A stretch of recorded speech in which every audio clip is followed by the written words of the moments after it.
Alrighty, I'm going to get rolling. Thank you for joining me this afternoon for a session on hybrid events. Obviously, it's a little different this year than last year, so we're going to cover a lot in a short period of time. So this is preparing a hybrid future presentation for you guys. So it's going to take us 20 minutes. We're going to run through why hybrid, planning for hybrid, some of the key hybrid settings on the RunSignup, GiveSignup platforms that we have, a hybrid future, and what mindset you need to bring to the world and your organization. And then obviously we're going to try and do questions ongoing in the chat, but if we have some time at the end, we can also answer some during the actual the session itself. All right. Loved having the opportunity for people around the country to participate. Now in 2021, we're actually going to have a whole bunch more that are in person, but we still have some people that are interested in doing virtual. So we're going to talk about how you can do both and why hybrid is the future. So the definition of hybrid is an event, any run, walk, ride that incorporates both in-person and virtual. So you could extend that even further. It could be training plans, for instance, that would be a plan for a run training plan for a marathon. That could be hybrid. And I have an example of that.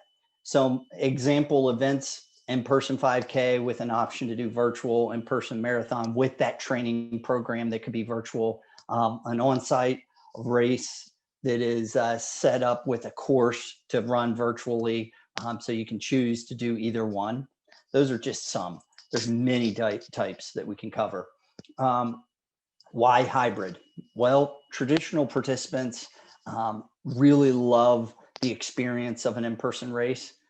And that's really true for millennials and Gen Z. Current virtual participants, they may be health compromised. They may be cautious to return to that in-person experience. So offering a virtual, much like you did in 2020, allows them to still participate while they're still not sure about coming back to in-person. It allows you to expand your participation pool. So in some cases, you may have gained an audience, a whole new audience in 2020. You get to retain them in some ways moving forward. So it could be friends and family from out of town. So my mom, for example, did a whole bunch of virtual races with me. She's in Florida and I'm in Virginia. And she participated in, I think, 3 or 4 virtual events with me, challenges and virtual races. You get dedicated previous participants that have moved on. Maybe they moved to a different city or state, but they love your organization and what you do. So they still want to be loyal to you and help you, but they're out of town. So that virtual option is great. And then you have the local supporters that may be out of town for work, or, hey, they're traveling for Thanksgiving and they still want to do your Thanksgiving Day race. I would always encourage early commitment. Having that hybrid option allows people to not have to choose in-person versus virtual. They can just commit. So therefore, you give them the option to change, and now all of a sudden they don't have to be gun shy. Is this event going to happen? Am I going to get my swag? Is it going to get canceled and I'm going to have to work to get a refund? Instead, you give them a hybrid option. You have all sorts of flexible participation options. And we're going to cover some of how to do that. And what that allows them to do is sort of take that burden of, am I going to even have an event, and alleviate it. So that's one less thing that they have to think about. You get to reach new supporters. So you can actually see from some of the charts here, 53% of participants were over 40. We saw that last year, that a lot of older female especially love to participate in virtual challenges, and that really rang through. So now let's work on retaining those people, offer the hybrid solution, allow some of those Gen Z and millennials to come to the in-person, allow some of the older audiences to still take place virtually. So planning for a hybrid, sort of kind of like 2 races. You have your in-person. A lot of you probably have done in-person races. So now you're sort of having to remember how to put on an in-person race in 2021 and moving forward into 22. and you have a little bit more experience, hopefully, with virtual races. Now you have to combine the two. Let's not forget the charitable component. 95% of events are organized or connected to a nonprofit. In some cases, we have organizations that have 20, 30 nonprofits that they help. So you have options. You can either help your own nonprofit or you can help other nonprofits. And even if you are a nonprofit, you can partner with other nonprofits to try and extend that reach. The event options, I personally think that the options increase participation. So the more you can offer, the more opportunities people are going to see, and therefore they're going to be more interested in potentially signing up for one of your options. Virtual event timeline is pretty important. You have to choose when the virtual is going to happen versus the in-person. Pricing, you can do tiered by perks, tiered by distance, same for all. And then you also need to have a communication plan, specifically communicating the shipping timelines and the event day processes for the in-person. Length of your virtual event is pretty important to figure out before you even start the setup process in some cases. So you can decide, hey, you know, I'm going to do a really long one, the 90-day one. That would be probably more of a challenge than a virtual race. You could do a 30 or 30 to 90-day challenge as well. And then you start to get into that 2 to 7, 1 day, 8 to 14 days. And those could be virtual races where they pick a specific day that they want to run, but you give them 14 days. So you sort of have to figure out, what is that hybrid event going to look like? It could be a challenge or it could be a race, and you can do challenges that are associated with races. So you sort of have to choose and have some flexibility and options for your participants. And you can do all. So I know some race organizations that did virtual races, in person, and a challenge all in one. So that is possible as well. Whoops. Messaging for hybrid events. You got to communicate. This is probably the most important thing. So you're going to share your COVID safety plan for in-person so that they feel comfortable. That might actually change. So you might need to do additional communications about how that has changed. Maybe it's loosened up. Maybe we go through a Delta spike and your health department comes back and requires more. So keep communicating to your participants as that changes. Remind participants of the flexible options each time. If they don't feel comfortable, even though caseloads might be down, they may not feel comfortable, give them the option to transfer and change to virtual if they want.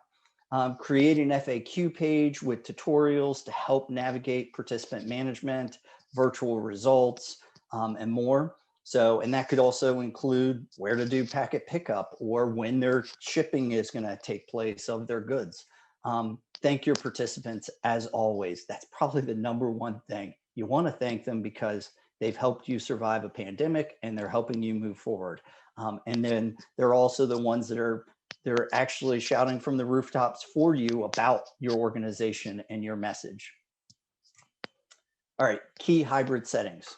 This is where we get into the GiveSignup, RunSignup registration platform and how to set it up. All right, flexible participant management. Be inclusive, build confidence. So options, clearly event transfers, easy to do, easy to set up. Deferrals lets them decide, you know what, I can't make it this year. I don't want to do the virtual. I'm going to do it next year. We have, I off the top of my head, at least 5 different ways to handle deferrals. So if you are like, oh, I don't want to handle deferrals because they're so painful, we have ways to make it very easy. Race transfers. So maybe they want to go to a different race and you have 3 races. Let them do it. That allows them flexibility and allows you to get them in and get the messaging to them about your organization, drive revenue. So those are all good things. 99% rule. So on our platform, we believe that 99% of the time you're going to want to set up each option as its own event. So you're going to have an in-person 5K, a virtual 5K, an in-person 10K, a virtual 10K. Those are individual events within the platform or categories within the platform that you would set up. And then how it displays on the front end, you have a lot of different ways. You can group the virtuals and the in-person, or you could group the 5Ks so that they're not overwhelmed with too many. So those are are ways that we can help you sort of streamline it to not overwhelm them if you have, let's say, 10 or 20. So this is an example of how you would set up 2 events. All right. So you have the 5K event as a run, walk, and then you have the virtual 5K, and notice the type is virtual, race, or challenge. Okay. You in the virtual, if it's going to be a challenge, you might need to put a start date and an end date. Okay. So that's pretty important to set up. So with this, you would, and I know on the right-hand side, it shows marathon, virtual marathon, but that's sort of what would show a 5K and a virtual 5K. So that's how it would display right now. All right, you can customize date and location at any time. So in step 1 of the race wizard, you can go in and set that location. You also set the default date based on the start date, end dates. I personally love this idea of using customized place and direction. So in the menu, you can search for race location and it'll bring up where you can type in a custom location description. And with that, what that does is allow you to say the in-person race starts at X location, virtually you can run anywhere. And this is a great way to sort of ease that communication, because someone might sign up for virtual and have no idea how that's going to work. They're going to run anywhere or walk anywhere. And the in-person people need to know that they need to go to the Welcome Center, as an example. All right, settings to separate. So there are clearly some things that are different between a virtual and in-person. So you're going to have different settings for those virtual participants versus the in-person ones. These are the list: event dates, locations, directions, corrals, swag, shipping, result sets, digital bibs, and so forth. So we're going to go through some of that so you can actually see. All right, very important. This probably is clearly starting off with this one. This is probably the most important one to set. Is an event-specific confirmation email. So if you just type in confirmation in the menu search, and by the way, that should have been in 101. If you didn't see 101, the menu search in the upper left of our platform is gold. Learn it, love it. It solves so many problems because, yes, we have lots of features, but that's one of the best features because it allows you to find the features. So with it, type in confirmation. You'll see the second one is event-specific confirmation email.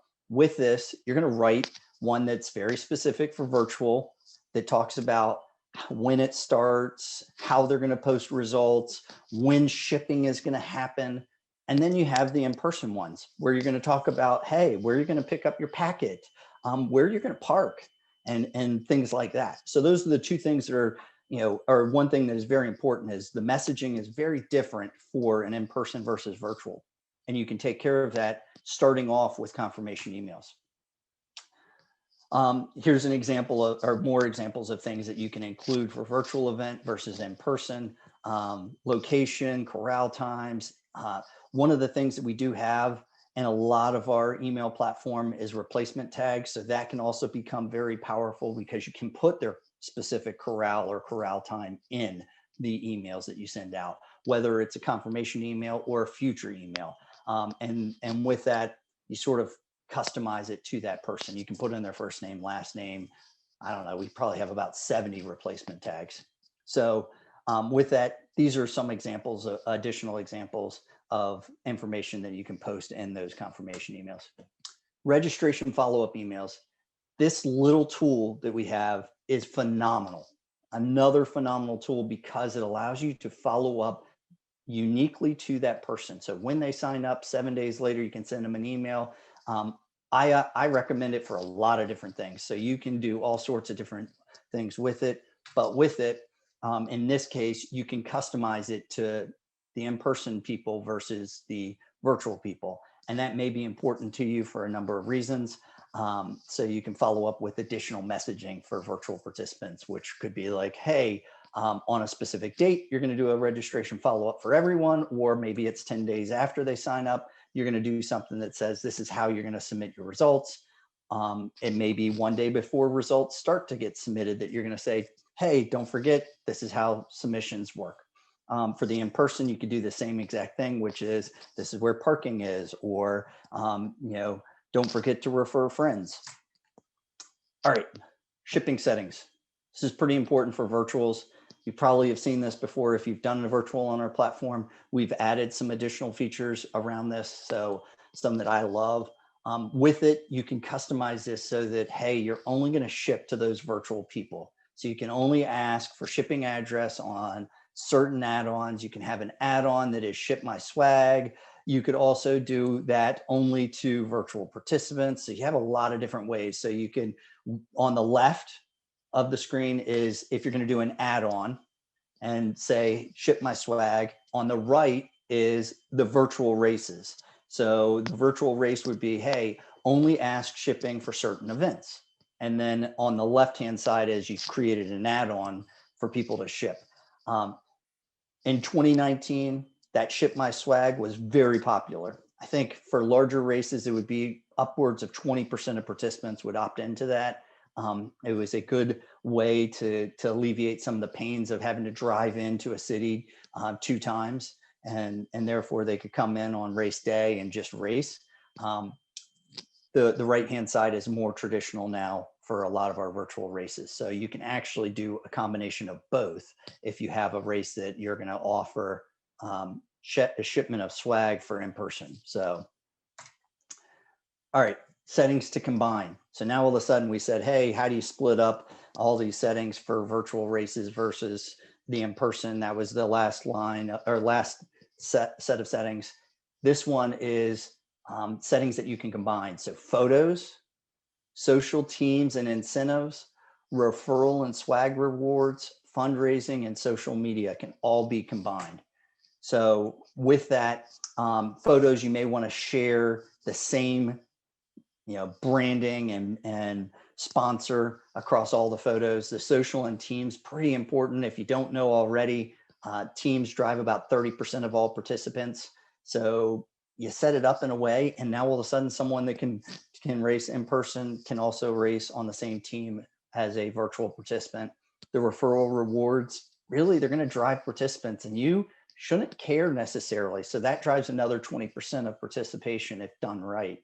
And with that, you don't care if they're running virtual or in person. So you're going to just use the same settings and offer either a refund or swag for them to actually get friends to sign up. Fundraising, pretty self-explanatory. You can break it up, by the way, but we don't recommend that. We recommend that fundraising is the same for virtual and in person. And then the social media settings are also the same. All right, planning for a hybrid future. It's about a mindset. So include both in-person and virtual options for any event. Offer virtual only races or challenges to expand the reach. So I know a whole bunch of organizations are still planning on doing their challenges in 22 and 23 and beyond. They're starting to adjust them and bring new branding to them or offer training plans associated with larger in-person. Always stay engaged with your participants online during that off season. So this is a way to do it. Here's our great platform that you have that allows you to sort of do a ton. All right. And with that, what I would recommend is a year-round hybrid strategy. So you can go in, and this gives you just a quick, easy look at how I would do one, right? You might customize it to your own brand and your own type of events or your own feel. Maybe you have an organization that has needs for each of these months, and you can fill those needs in with some virtual or some in-person in some cases, or hybrids. So this gives you a great way to look at it and how to sort of execute a strategy for a whole year worth of events. Thank you. And I nailed it with 1 minute left. So maybe if there's a question that you guys want. I practiced one time to get it to 20 minutes. That was pretty good. There aren't any questions. Unless anyone wants to chime in with a question. Where'd you get that haircut, Eric? I need one. Oh, I have a great hairstylist that my wife found. So I would say that there's an example of how a hybrid has changed that I was talking to Heidi at Cowtown. And what was fascinating to me is they put on their own training teams for their marathon. So they're a very large marathon, if you don't know. And what was fascinating is one of the things that they've realized is that their hybrid training teams have saved them a bunch of money because people aren't showing up nearly as much now because they can do it virtually.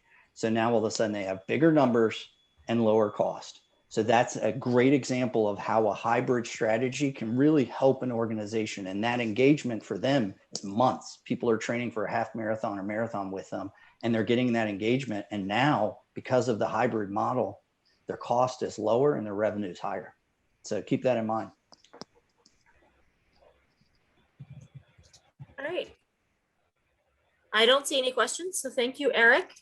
We have just one session left. If you guys want to hang on, we have the questions for you. You're welcome to add some to it, but we have lots of questions for Bob and Brian that we've collected over the last couple of weeks that people are wanting to know. General race director questions, questions about the company. It's kind of a mix of everything. So you can stick around for another 9 minutes or so, and we'll get them started right at 4:30. It's on you, Bob. You can do it. All right. There's some good questions. Was one of them where to find a hairstylist? No, Ah, that's my own original one.